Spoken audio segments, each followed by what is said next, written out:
અમદાવાદમાં કોંગ્રેસ કાર્યાલય ખાતે ગણતંત્ર દિવસની ઉજવણી કરવામાં આવી। પ્રદેશ પ્રમુખ અમિત ચાવડાની અધ્યક્ષતામાં ધ્વજવંદન કાર્યક્રમ યોજાયો।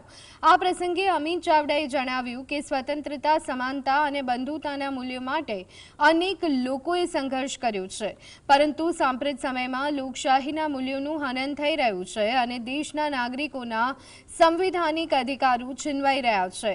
તેમણે કહ્યું કે ખેડૂતો આર્થિક રીતે પરેશાન છે, યુવાઓ રોજગાર માટે ભટકી રહ્યા છે, શિક્ષણ તથા આરોગ્ય સામાન્ય લોકો માટે સ્વપ્ન સમાન બની રહ્યું છે।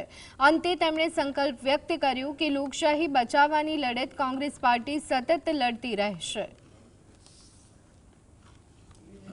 જે રીતે આપણે જોઈએ છે કે દેશમાં લોકશાહી મૂલ્યોનું હનન થઈ રહ્યું છે, દેશના લોકોના સંવિધાનિક અધિકારો છીનવાઈ રહ્યા છે, તમામ સત્તા સંપત્તિનું કેન્દ્રીકરણ થઈ રહ્યું છે। સામાન્ય લોકો આજે પોતાનો બંધારણીય અધિકાર જાળવી રાખવા માટે સંઘર્ષ કરી રહ્યા છે। ગુજરાતમાં જ આજે ખેડૂતો આર્થિક રીતે પરેશાન છે,